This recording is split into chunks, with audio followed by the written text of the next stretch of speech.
All right. Hi. We have to do our numbers again. I'm Tristan and I'm B. Too bad. I'm Callan and I'm C. I'm Abby and I'm A. And I'm Florence and I'm D.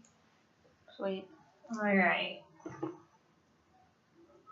So the 3 main points in each section: the roads reading, the laws. Oh yeah, the laws. That was interesting reading through the laws because a lot of it was stuff from SPED. Yeah. kinda, yeah. Last quarter when we did 430. The other on the all the laws on. And I was taking SPED. It was just like every single week I was talking about today in SPED we learned, and I was like, oh, that's what we talked about last week in SPED, and it was just like every single time I was talking about SPED, and I was just like, I'm sorry guys, I keep bringing SPED. Yeah, so much of this last SPED, like we go over all the stuff we've already learned, and I'm like, oh, I really wish I took this class last quarter. Yeah. Because I feel like I'm just having to relearn and regurgitate everything I learned last quarter. That was hard for me, like what Abby was saying, because I had Brittany, Jessica, and Jordan. They were in SPED. They were all in my class. So they were all just like always bringing it up, and I was always that like awkward girl. And just like, oh, and, like sure, yeah. Okay. Like they're saying like glad, all like least restrictive environment and all these things, and I'm just like, This article didn't use people first language, by the way. Yeah. I noticed that a few times. They kept saying, stuff that was not people first. But it was nice though, because this was kind of like a review. This is on another note, but it's still related to the reading, is that I noticed that in the video portion, was that part 1 or part 2? Part 2. There was that small video. Part 2. I kind of got angry at the way they were talking about. It was really, I don't know. Was it real? real? Sometimes. Was it real? It was definitely scripted. Yeah, okay. Definitely scripted. Yeah, I had to replay it because I was just like, what? Like it doesn't. Yeah. I don't know. It was confusing. Yeah. I didn't completely understand what they were doing.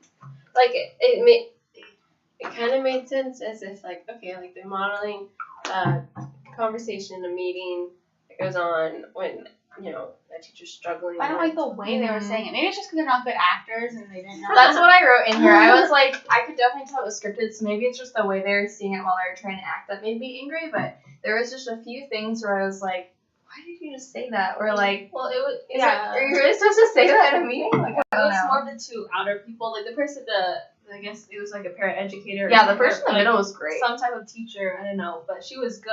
I'm actually like a principal. Or like a head of like the ELL department or something. She knew what she was talking about. Yeah. But I mean, like the lady on the. Oh yeah. Yeah, she was just really so mad. It was so hard for you to look at her. You don't. I don't know. Oh yeah, this was the quote that I got when the guy on this side was saying, he didn't think that parents cared. Yeah. I was like, we're taught not to say that, so why would in a video? I guess maybe we're supposed to see that and be like, oh, okay, like I see know this, that's and wrong. this is. Also, just because they're not this is answering wrong. doesn't mean they don't care. I know. That's what I mentioned in my explanation. I was like, it's not that the parents might not care. It's more like the parents might not be able to access the phone because they're busy working how many jobs or they're doing other things, helping, trying to keep a roof over the family kind of thing. So. Or it also, I mean, it's just like all the things that we've learned about, like how to deal with parents and stuff like that of ELL students that, maybe they don't speak English. Maybe, there's so many different factors. Maybe they have bad experience with school. Yeah, or maybe like they don't even know how to support. Yeah. So it's just like they think that they are, but they're actually not. And, like in American schools and stuff like that. So. Yeah, maybe I think that by like not contacting and not coming, they're actually helping the student more, like because then they're on for their some own reason. Yeah, Exactly. They're trying to build a child's independence. Yeah. So I guess that's another thing that we have to kind of get used to being as future teachers. We have to consider like how the education back in the country, their native country was, versus like in the U.S. Because the U.S. we expect parents to be involved in stuff like that. I feel like when I'm a teacher, I'm gonna spend all my days making lesson plans and Googling stuff about like different cultures. Because I just know all that. We spend so much time on Pinterest. Pinterest and Google. My question is like, how much of my time is like lesson plans? Like after my first year, Probably. it's like how much of it is just like constantly typing.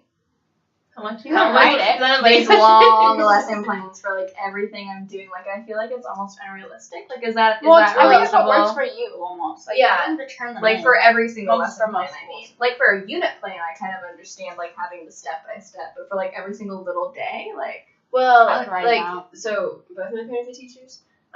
Or my dad was a PE teacher, so I'm not gonna count him.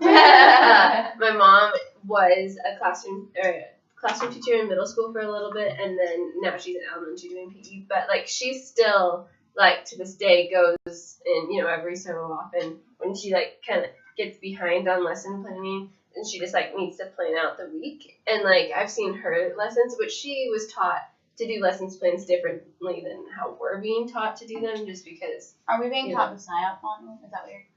Well, that or like the template of how to like Okay. plan, and you like the standards Yeah, and yeah. stuff like that. Like how she lays it out is a little bit different. But like I was asking her about it one time, and she was just like, "Yeah, I mean, like it's really whatever works for you." She's like, "I still sometimes use like what I learned in college or whatever to plan, but it's more of just like you get to a point where you just know what to do, so you just start writing like." 1-2 line things like of what you're doing, and it's like I can kind of relate that back to like coaching because like I coach for Skyhawks in the summer, and so at the beginning of the summer I'm like after not doing it for 9 months or whatever, I'm like for full day camps I'm like writing out all the things that I have to do, and like by the end of the summer like I don't even need to write out because it's just that's like what it was like when I worked at like you kind of just like get the hang of it after doing it, and it's like. Yeah, like I can do the same thing for like different camps, and we're not gonna necessarily be able to do the same things for different classes because they're all gonna change and everything.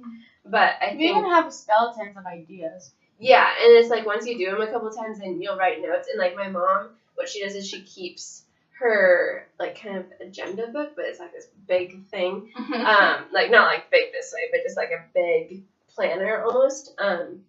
And she writes down exactly what she did each day, and so then like when she goes back after like the summer break or whatever, she can take that out and see like what she did, and for every single day of the school year. And so That's smart. like Does it's she just have like a different job over the summer? no, but It'll be like us, maybe. I feel yeah, like there's definitely still stuff you can do over the summer. as a There teacher, is. though. I know my mom does summer school Oh yeah, summer school. I didn't know that. or refugees. my dad taught for over 40 years and at the same school. Wow. And yeah, it was like super impressive. He just retired this past spring. Anyways, he, has a lot of knowledge with this teaching thing. And he was telling me, he was like, okay, now, one thing you have to remember when you first start teaching is that you can't overdo yourself. I'm like, what do you mean overdo myself? Like, how do you, like, how does that work in, like, teaching? And he's like, I mean, overdo yourself in terms of, like, you teach for a full year, and then you have, like a coaching job, or you do summer school all summer long, and then you go back and teach. And he's like, you have no idea how many people I've seen get burnt out of teaching, doing it that way. Yeah. Because they're like, oh, like, I'm really I've good tried. at this. Like, yeah, and now I have time to do this, or, like, they're making extra money that way. He's like, but if you're going to get, like, a job in the summer, it needs to be something away from kids, because you have to have that break away from... You have to want them again. Yeah, exactly. Because who said that? I think it was, like, Jen Green yesterday said, like, by June, you're just like, oh, see you later. But then it's like, if you don't ever have that see you later, then it's just like, it's this like constant thing. And it's like, it's not like a horrible thing, but it does like eventually like burn you out. And so I don't know, it's just like really interesting to think that like, like all these lesson plans and everything are so, like we can keep using them and like, learn from them every time we do them. But at the same time, like we need a break from them. And so, I don't know. Kind of. That's a good point. Kind of similar to that, and like regarding lesson plans also is like how much time we spend on them and stuff, because I know it's like our first quarter, my practicum teacher whose class I was in, I don't We know were if on I the same told you class. this. No, we weren't. My first quarter. No, for like the For actual an classroom. practicum. Oh, okay. Yeah, I understand. At elementary school. She told us that like her first year of teaching, she was like, I'm gonna make like all my lesson plans, I'm gonna spend all this time doing them every single day, like I want it to be perfect. She would spend Like, she'd stay after school really late and wake up and go to school early so that everything was always perfect and perfectly laid out. And it, like, actually caused problems in her marriage. Like, her and her husband almost got divorced. Yeah. Because she spent so much time at the school and, like, no time at home at all. And I was like, oh, my What was gosh. that movie that happens in? The Freedom Rider? Yeah. What's Yeah. Freedom I Rider? don't think I've ever seen those. Oh, you have to see that. I'm movie. writing They're really that good down. How about you teachers. guys? It's about this one teacher, and it's just like she takes this like Writers class, or writers? Right. writers, Like Freedom Rider. right, like writers, Yeah. Writers. like Plural. writers, like Okay. writers. And Because what she does is she goes into this high school class, and they're like a really low income school, and so this class is just like, you know, they're all just like, we don't care, like we're dropping out anyways or whatever. Yeah. And what she does is she just like, it's like one of those like Yeah. happy feel good movies or whatever. But it happens in that movie where Is it she spends so much Jennifer time. Gardner? I have no idea. Yeah. The Yeah, only so teaching my- movie I've seen is Bad Teacher, and that's not a representation of what I want to be. And Schoolhouse Rock, so that's my But- background. But basically, like, after talking to her, she told us, like, she said, I know you're going to want to put all this, like, effort into it, and, like, yes, that's great, and you should definitely do that your first year, but she's like, but be very aware about how much time you're putting into trying to create this perfect layout, because it's going to change. Like, you have to be flexible during the day, nothing's going to go as you plan anyway, so, like, don't ruin your life. Just I to, feel like that's have- a lot of what people are telling us subtly throughout these Yeah. classes. Yeah, they're like cough, cough. Yeah. Don't freak out. Go home. Enjoy your weekends. Yeah. Like That was like the first lesson I learned was to have your weekends be safe. That's true. Yeah. I mean, I guess that's what we have to really look out for of being a teacher. Just making sure it's like the whole thing, like separating your teaching life versus your personal life. Which she Kind of says in thing. SPED too. She's like, oh, this is not real me, this is teacher me. Yeah. So I mean, like, I'm pretty sure we'll be writing lesson plans like heavily during the first year, but I feel like once after the second year, third year, it will kind of go down a little because we're gonna want to carry on some of our activities as well as tweaking it. I don't remember who said it, but I can vaguely recall a professor or something telling us to, like, after the end of the day, like, just writing notes on how, like, the activity went or things that you could fix so that I think that was Allison. Like, Really? every day. Yeah. Or Taking the notes. older guy. Mitch? Oh yeah, or Mitch. Mitch. No, You only had one male. I know he wasn't like our actual teacher. Oh, Maybe- Rob. Rob. Oh, Yeah, Rob. Rob. Yeah. He, Oh yeah, Rob. I forgot about Rob. Fun fact, he's the father of my elementary school favorite sub.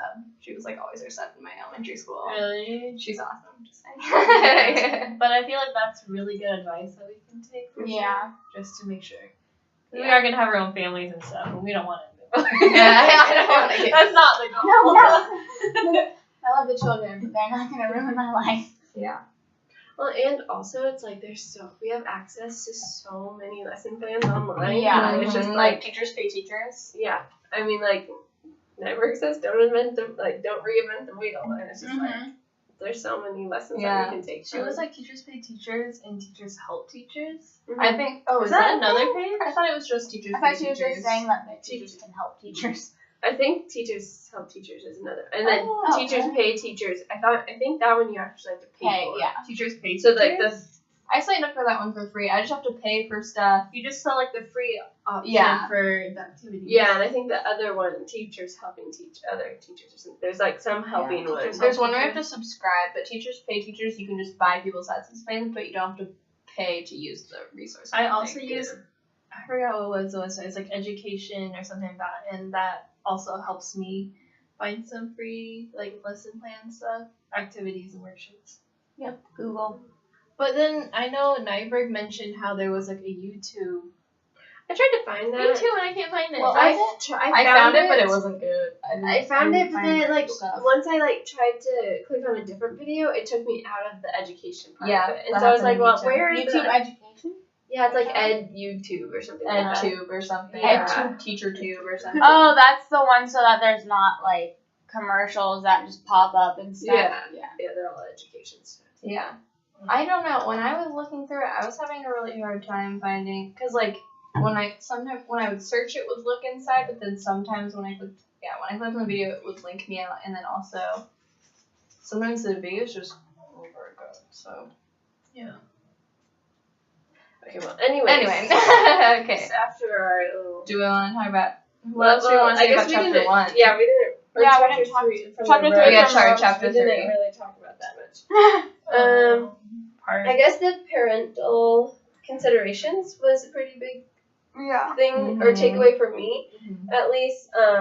And just like knowing that like the person providing consent, like I thought it was interesting because you really only hear about like, okay, well the parent has to sign this and the parent has to know this and like the parent, but then it talked about how like the person providing the consent must be knowledgeable and they must be voluntary and they must be like legally competent to do that. And it was just like, oh, well, I didn't even think about like the person who's telling all this information. Like it makes sense, but like it was just kind of almost refreshing to like hear something that was different than like what the parent has to do.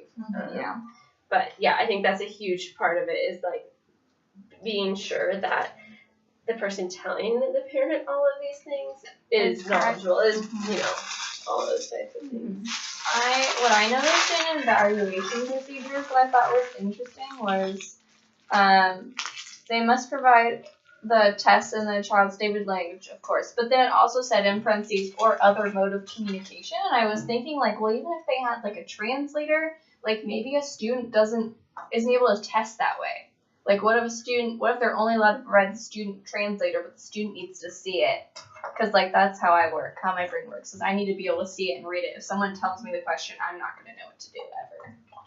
So I think that's tricky. But if they do the test, wouldn't it be in their standard language? Or not their standard? Yeah, well, it just says provided in the child's native language or other mode of communication, which I'm assuming means written or. I was thinking like sign language or like Braille or something like that. Like that's what I was thinking too. Oh, that would make. Well, wouldn't that still be the child's I interpreted it the way you did. Native language. Yeah, I just got super. I Yeah, wouldn't be surprised if that was it. Native languages with Braille and stuff. Especially, I wouldn't be surprised with this article because they didn't use any student or people first language. So how like dated is it?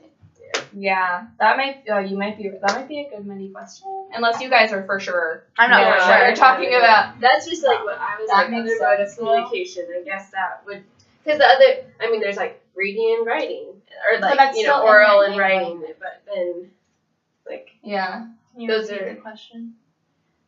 What does it mean by in the child's native language or other mode of communication? Like, what is the other mode of communication? Is it writing, speaking, different types of language? Yeah, I agree. Okay. Another point that in the evaluation procedure, 17. was that the IEP is set into place once the child is determined to be, or once they're like determined to have a disability, which is done through assessment of like the environmental, cultural, and economical. And I like through SPED and stuff, you learn all about the IEPs and like how they work and all the process of that and stuff. But it didn't like. I guess it was interesting to me that the environmental, cultural, and economical factors were a part of the IEP plan because, I think as an IEP plan of something that is done in school and like, what the action is going to look like and what the child's school day is going to look like based on their performance in school and based on their disability, but not necessarily on the factors that are outside of school, I guess. I didn't know that. Like, I don't remember ever saying anything, not in this article, but I mean, when we were learning about IEPs, I don't remember it ever saying anything about outside. Other than having, like, people from outside, like their parents and whoever else they want to invite to the IEP meetings. Yeah, and then it went on to say which entails the parents be members of the group that evaluates the educational placement. So it's like, it kind of was like, oh, it's like the parents coming in, but it's not, like, those things entail the parents, but also it's not just the parents, or else they would have just said parents. Like, so I don't know. I just thought that was like maybe an it's interesting. Just the people that they decide to bring. Because the parent would bring anyone. Yeah. Yeah, but then it was just like, what about economical? Like, what does that have to do with an IEP? Well, maybe like if they're bringing only people of lower. Like it's just like, well, what does that have to do with the kids' Yeah, school? I don't know. Maybe because like I feel like we make a lot of judgments based on what is usually happening, but like lower income families, we tend to think like that probably means that their parents are working more, so there's not going to be people home to help them with their homework, so there's not going to be like as much help for the student. Yeah. So like that might come into play. But I also like have a difficult time whenever we are like, oh, like low income families like mean this is like kind of how the student's going to be, and I feel like it's like often, but I don't like saying it. I don't like just being like, oh, that makes sense. They're not doing well in school because they're low income from a low income family. Personally, coming from a low-income family, that made me do better in school. I got really good grades. And another thing to say about low-income families and my parents not being home, like my dad got laid off from Amazon and he was always home. So he was always home to help me. And that was like ended up being his job for like 3 years. So yeah, that's why. Not always. Like, yeah, there's always exceptions to the rule. Because that's like with my because my family split, so like my dad's like has enough money, but like when I would go to my mom, she was really low income and she was always at home. She didn't have a job, so it was like she was always there if I needed help. So it's like confusing. Well, it's also you can think about it as if like okay, let's look at the really high income people.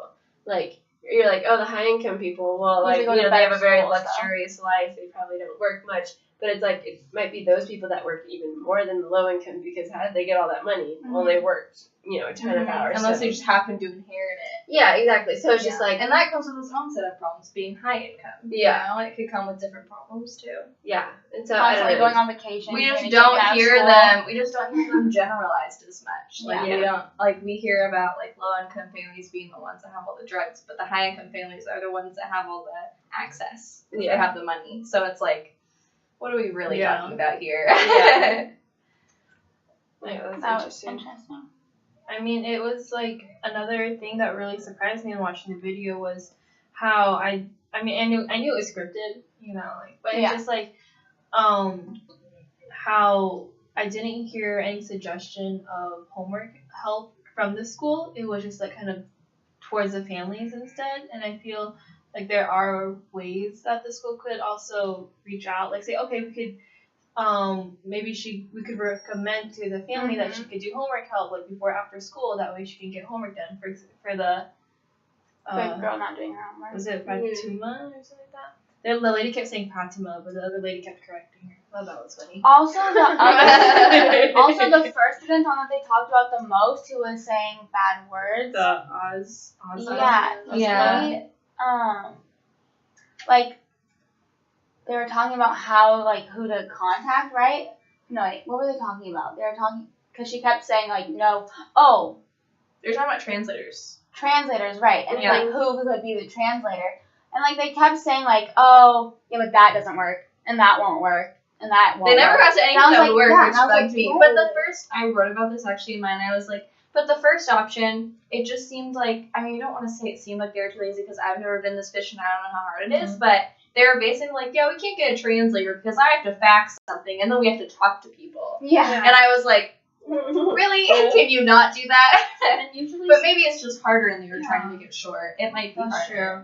But I know at my mom's school where she works at, she's in the ELL department, so they have a list of translators of various languages. Yeah. So I was just really like surprised at like how was it supposed to be bad? I feel like I just didn't know. Like going into it, I thought it was supposed to be exemplary, or like it was supposed to show us what to do. Yeah. But then I soon found out. I hope this isn't what I was supposed to do. I think it was like a video for us to like critique. Yeah. Like I think that's what. And we're definitely critiquing. Yeah. Because like what would, and I think this was actually like one of the questions talking about like what you would do for like the translator situation, because she kept just being like, oh no, you can't do that. Well, what would you do then? Yeah, it did never give us an answer. But is that what we're supposed to figure out based on, I think that's what we're supposed to figure out based on the reading. Yeah. At least from the video, the only thing that seemed like they could do was Exactly. get someone who was outside of the family to translate. Or outside of just like knowing in general. You can't like know that. Yeah, they have to be separate. Yeah. Generally. Like knowing them Has to be work. some distance Well, really professional. professional. Yeah. Yeah, she just get a professional translator.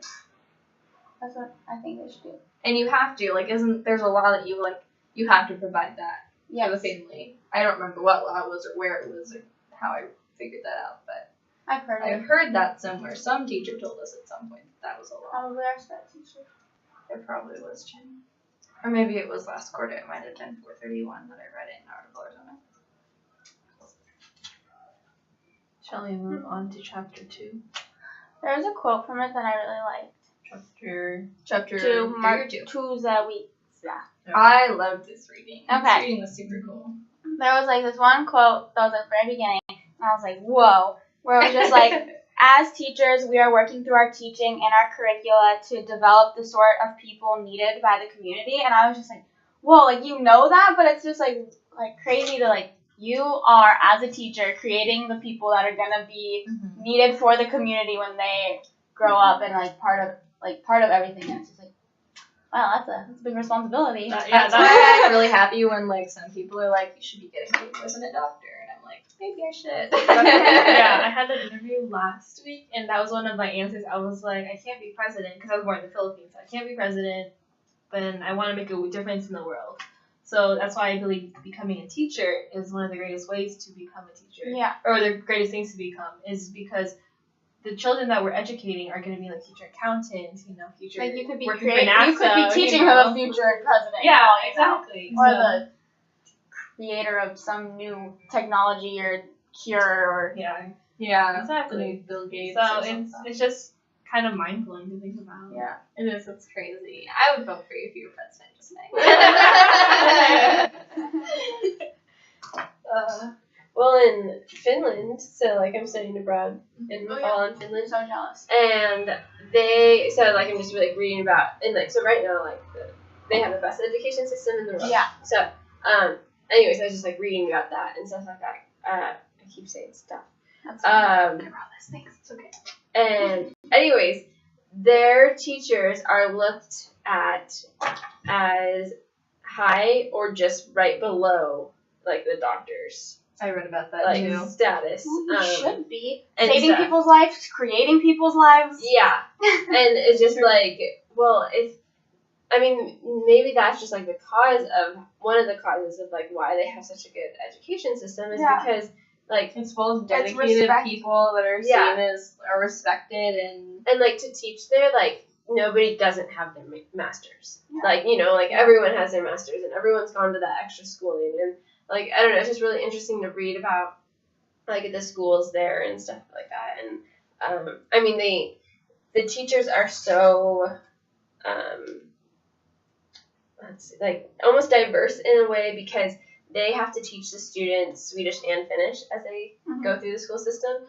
And then also, like, English along the way, too. Yeah. And so it was just, like, really interesting to read how, like, why they're thought of as so high compared to like in America where like they're like, ooh, good for you, you're a teacher, but you have a really low income. Like it's not even that either. Like I don't feel when I talk to people that they like are respecting are respectful of me at all. Because whenever I talk to people about it, it's like, oh, like I want to be a teacher, and it's like to them, it's almost like, oh, so like there wasn't anything else you wanted to do. Yeah, so or like, oh, you're dropping out. Like I get it, and it's like I'm not. I'm gonna be here for 5 years. Thank you. Yeah, like you're just being a teacher because like you didn't have anything else to do, and they like think it's super easy because they're like, you already did elementary school, therefore you already like know everything. So all you have to do is just go in and be like, here, kids. 1 + 1 = 2. Bam. Done. Like, you know it. And, like, that's the feeling I always get when I talk to people about it. It's either that or,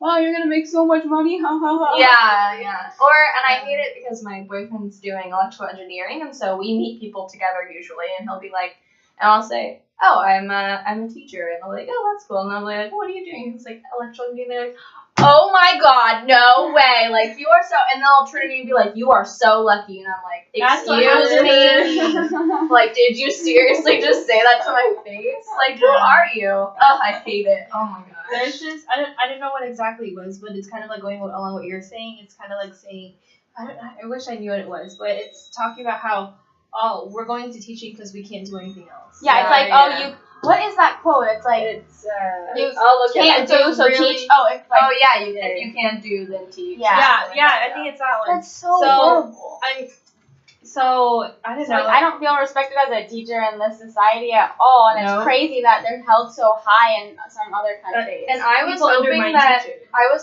in Germany it was gonna be like Finland, but it's really not. It's I mean it's a little bit better, because people have a little bit more understanding, but the teaching world is pretty corporate, which scares me. Oh, Like what? just the way it was explained in like a couple articles that I read was basically like you had these like levels and like the upper, so like the people who are in the district who aren't like teachers, that's just like a kind of a corporate kind of system Yeah. in their country, and it's kind of like ugh. And she was like, yeah, coming from America, like it's not as like warm-hearted and like, Oh, Yeah. great. and I'm kind of like, it's not do I as warm want to as teach in Germany? Can I do it? You could just take a train to like the next country over. Yeah, well, they all said that it was like really, it was all American women who had moved to Germany and had done this, and they were like, oh, it's like, I love teaching English in Germany, like, it's super rewarding, I love the kids, but the hardest thing is working with the other adults that are higher up in the system, so. I remember I was going to a party at Patrick's family for something. I don't know what was the occasion, but I was switching from nursing to, it was a very recent move from going to nursing into teaching. So Patrick's relatives were asking, oh, what are you gonna be doing now? And I was like, oh, I'm gonna be teaching. And they're all, well, someone has to do it. Oh my I'm just god! Yep, you're right. And even like I don't know, even talking with like my friends, like I feel like every quarter, like oh you meet new people in like let's say the cafeteria or somewhere, and I'll be with like my group of friends, and they'll be like oh like what classes are you all taking, and you know they all like explain their classes like oh cool. And it's super simple, And, right, for them to yeah, talk they like about their ask GRs. me that like what I'm doing. I'm like, oh, I'm doing teaching stuff. They're like, oh, so you're gonna be a teacher, and I was like, and like basically that's all they ask, and then they move on to everyone else, and like, oh, what are you doing in that class? Oh, that's like interesting, blah blah. I'm like, I feel yeah, like you aren't interested in the Yeah. teaching? Like that's way cool. And I'm I already get a way lot ahead of you people guys. who are like, oh, so you're just playing with children all day, and I'm like, you know what? Fine, sure. Like, I just give up on you. Like, it's so hard for me to explain, and like, It's hard to explain. I fast don't even enough for try. them to stay interested in what I'm saying. Like, I've noticed that in the past when I've tried to like elaborately They get explain tired, what I'm like, yeah. doing, they just space off, and I can tell they're not paying attention, and it's like, you know, this isn't for everyone. Yeah, for sure. I found this quote. Oh. And it was those who can do, those who can't teach.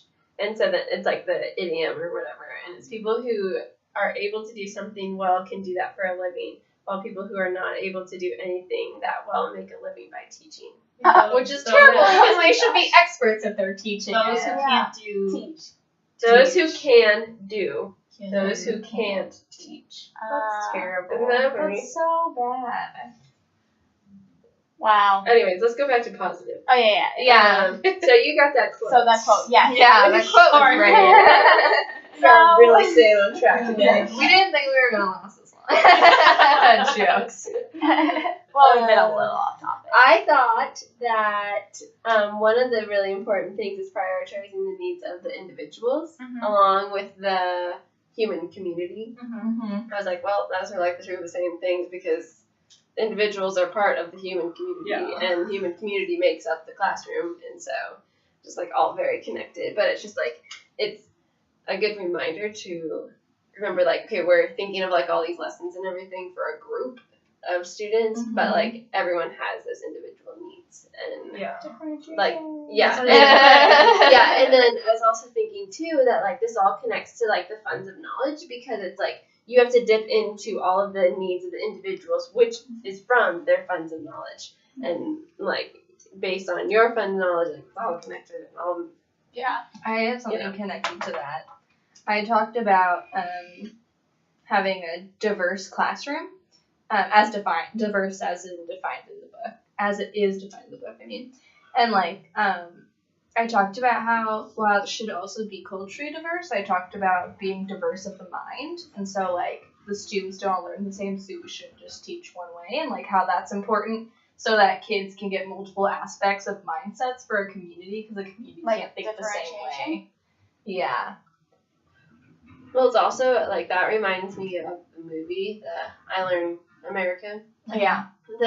How like, you know, I mean that school is just like totally populated with so many different cultures. It was great. And made maybe me want proud to of teach it. there. Yeah. I know, I like- wanted to teach there so Like, bad. I how looked cool it up. is I was like, that? Yeah. That is so The place cool. was super cool. But it's like those teachers just like, I don't know, like I don't what's the word, just like almost like feast off of that, because it's just like you can pull so much experience and of learning through that, and just like taking all of those experiences and sharing them, and like everything they did in the classroom was based off of their experiences. Like I noticed that everything that they talked about was like movement, or like where did you come from, or like where have you been, or yeah.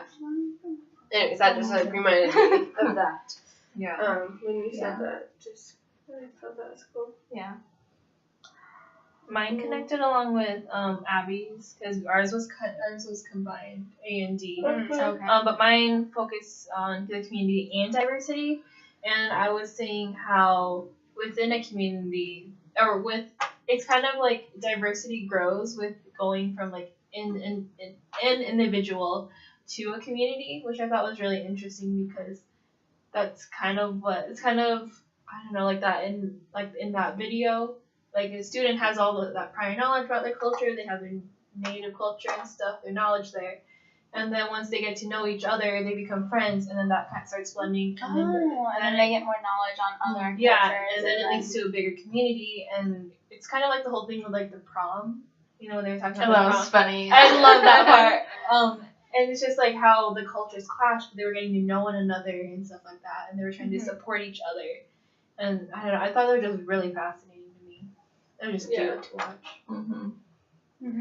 Mine was really hard for me, because I learned that I'm not good at taking big subjects and making it smaller, and mine was about creating a structured overview preview guide that would support a level 1 ELL in the concept of democracy and sustainability. And I was like, I have no idea.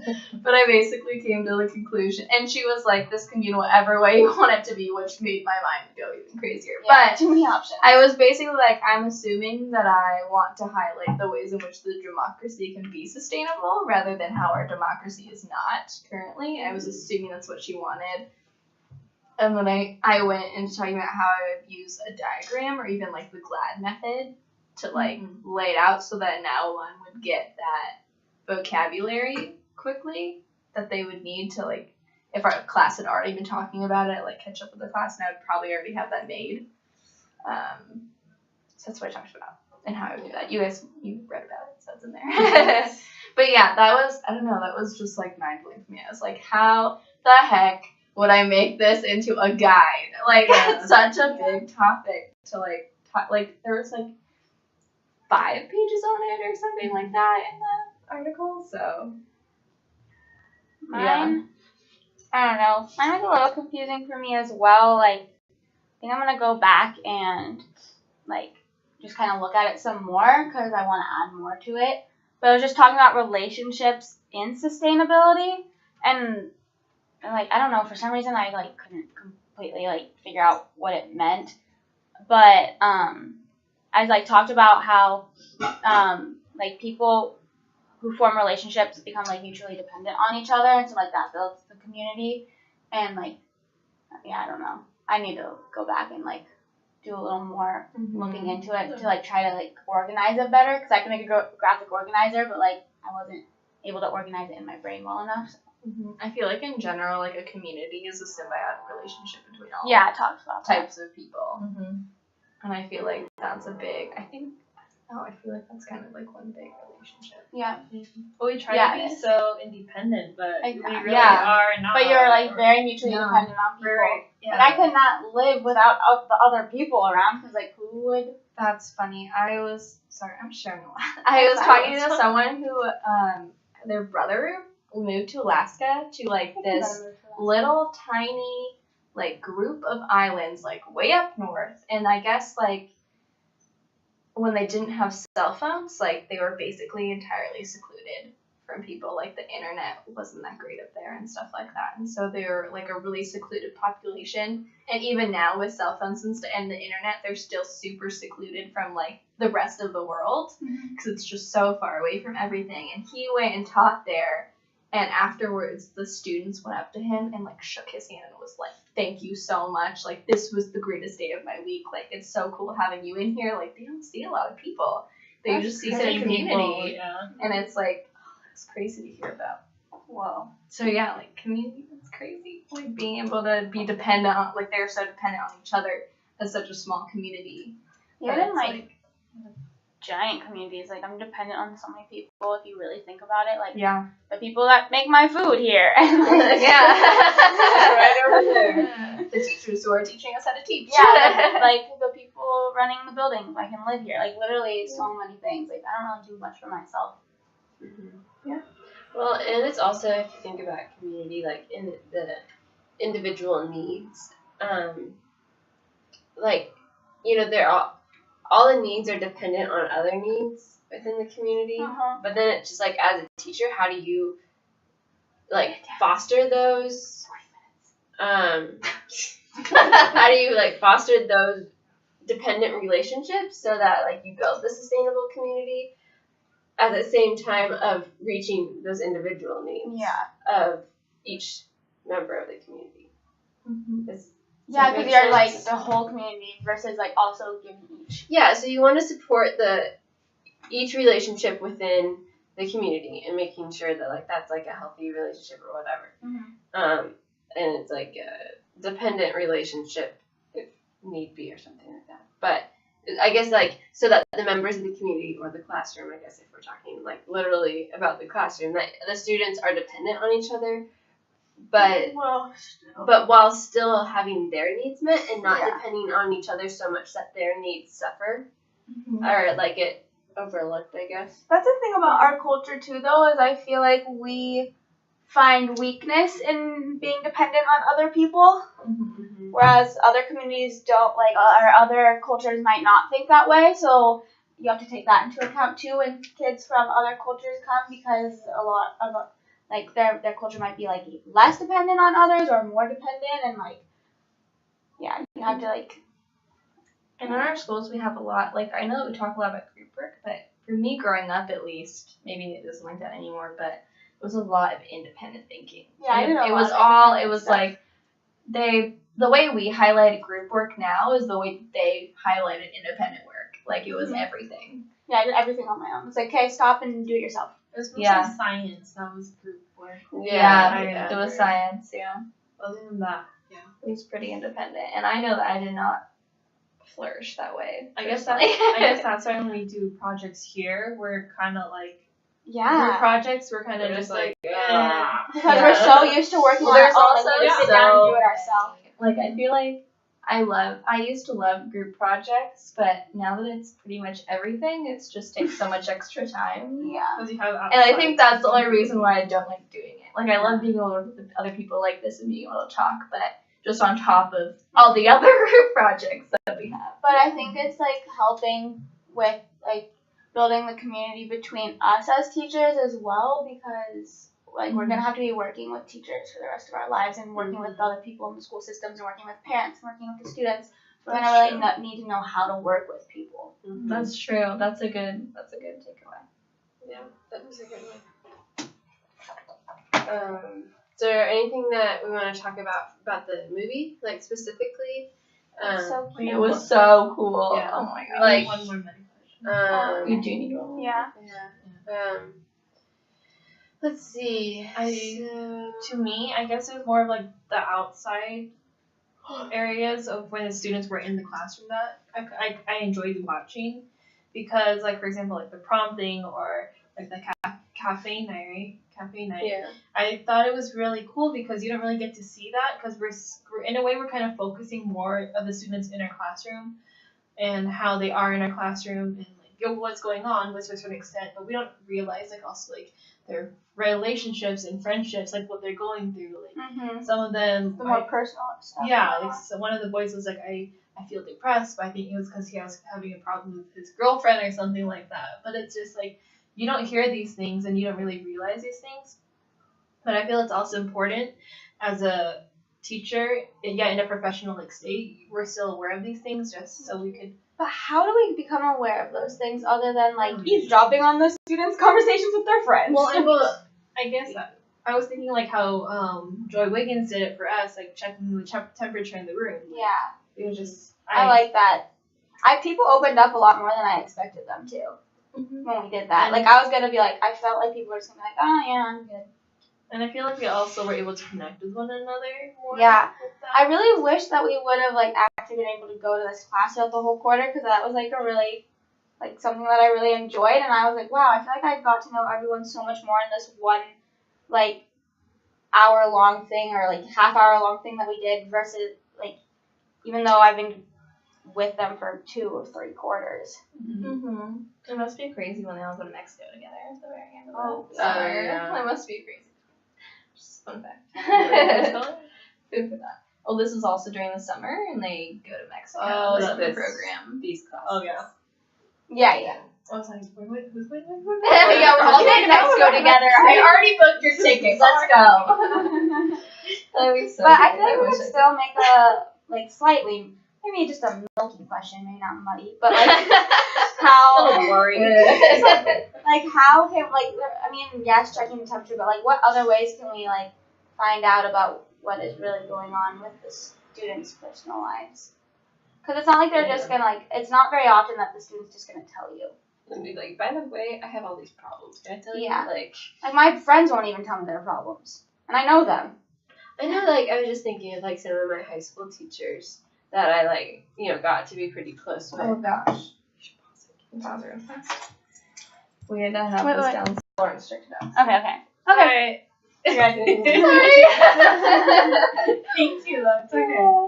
Okay, what other ways, techniques can we get to know our students?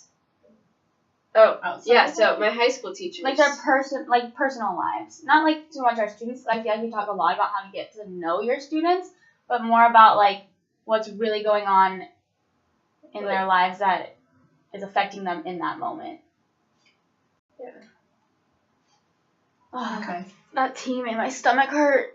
Blah. Alright, go ahead, Abby.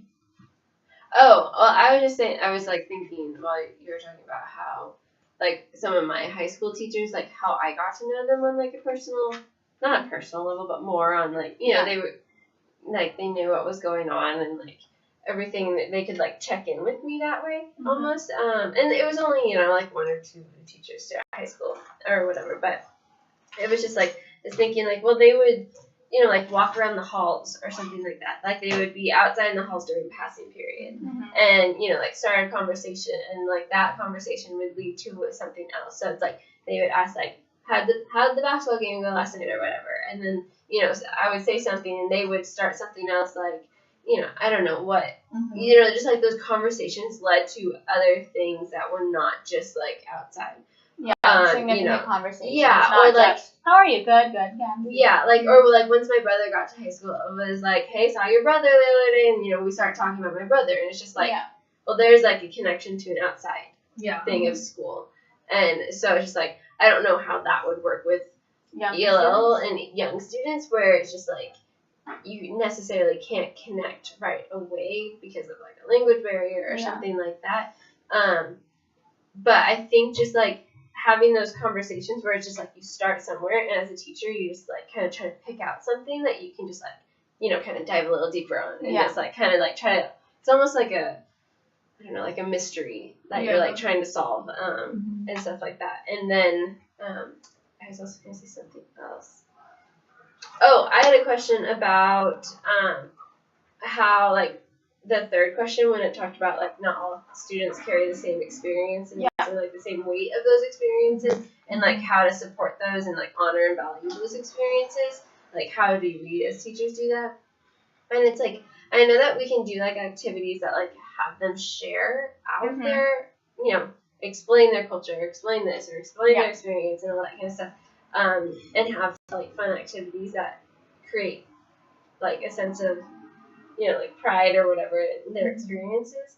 But I just didn't know, like, what else to do. Like, what else can we do other than just, like, activities or like Yeah. projects or to like honor and value those experiences, yet at the same time supporting them so that they're not looked at as the same. Like, you know, because like two students can go into an experience or experience something the same, but then come out of it with different attitudes or Well, I guess different like outlooks reflections. on it. Doing reflections and really like Yeah. thinking about like how it affected you, I guess, cause and effect type stuff. Mm-hmm. Because like they might have the same cause, but it might have had a different effect. Yeah. I feel like that kind of goes along with like the freedom writers, how like they journaled about kind of their personal experiences kind of thing, and it was like their journal, like nobody could really see, or like if they wanted the teachers to read it, They would put it in a different spot. yeah, Like if they wanted the teacher to read it or something like that, or they'd like put something in it. And like once I saw that, I was like, I am doing that in my classroom. Like no matter what grade I get, I am having them journal like every single day. Yeah. Because I think that is such a cool. I did it in one class, and I was just like, I want to do that. I wrote about that in I think our 434 discussion post last time, or not discussion post, but reading log. Because in the book there was like this example, or in one of the articles, that example about like, oh, like the teacher would have the students write like in their journal little letters to the teacher, and then the teacher could read them and find out more about like what the student was thinking that day and what was going on. And the teacher responds. So it's just like little like getting to know you like on a deeper level, like correspondence that are personal between just the teacher and the student. Mm-hmm. But yeah, that can also it takes a lot of time as a teacher to go through every kid's journal and write back, but it also allows the students to just like open up, and I feel once and writing is like a creative, like is a sometimes an easier way for students to get out like what they're feeling and thinking without feeling like they're really like opening themselves too much, because if you say it, it's almost different because it's like there. Mm-hmm. And like you're not saying it to the teacher, like you're saying it to the teacher, but like through a different method. And I feel like it's just another way, like if you build that bond, you know, with your student, they might open up to a little bit, and that we can kind of dig in further into the surface on like getting to know what's going on in their life kind of thing. Plus it also helps you see where they're at with their writing. Exactly, Their vocabulary. I wonder if you do that with kindergartners. Just like pictures. Pictures maybe. Like a picture journal. like like draw like how you're feeling today or something like that, or draw like you could have like prompts for different days. Yeah, just like a way to express yourself. Yeah. Or you could do that with ELL students as well. Mm-hmm. Yeah, they could draw in their journal. Draw or write. Maybe make a couple captions so that they can work on their writing skills. Yeah, it's interesting because I'm in the literacy practicum this quarter. Yeah. And wait, what we class do is that? 480. I like 480. 480. Yeah, and so we do like reading and writing with our kindergarten buddy, and Aww. so cute. And I just got a new buddy actually because my partner was gone 3 days in a row, and so I was like way behind in all my assessments that we were doing. Anyways, so I got this new one, and he's like way above like standards and stuff like that, and so I just wanted to see like what he could do, and so we were doing this like little writing sample, and he like told me the story. I'm like, okay, great, like write it down. And so like he had told me about this time that his like tooth got stuck in an apple, and like he just loved telling me about it, just loved it. And I was like, great, write it down. And then he like started to look at his paper, and he's like, and like just write what you just said, just write it out. And he's like, okay. And so he like started writing, and he just started laughing so hard. I was like, wait, you already told the story. Like, what are you laughing about? Like, I didn't say that. But anyways, he had taken what he had written and translated it into like almost like a story. So like he had told me, he's like, one time I bit into an apple, my tooth got stuck in it. And that was like the first part of the story. But then when he wrote it, he said an apple took my tooth.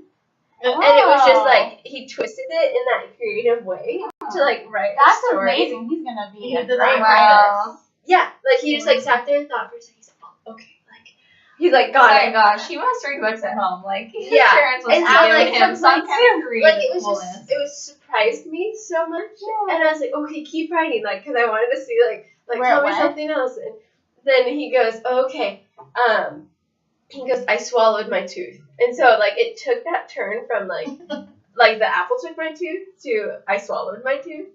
So it kind of So you just like started that making thing. up a story? Yeah, and it was just like, it surprised me so much, and then I just started thinking about like writing, because we were talking about writing it in our other ELL class, about how writing is just like this such powerful tool that ELLs can, you know, it's scary because they're like trying to focus so hard on writing correctly. Yeah. But it's just like, once they just like forget about that and just like start writing, like I don't know, it's just surprising, and it just like they can surprise themselves, and like how that one article is just like a teacher just has to be there to appreciate their like risk taking and everything. Yeah. And it was just like, for me just to sit there and see like, all right, write it down. Like he was able to accumulate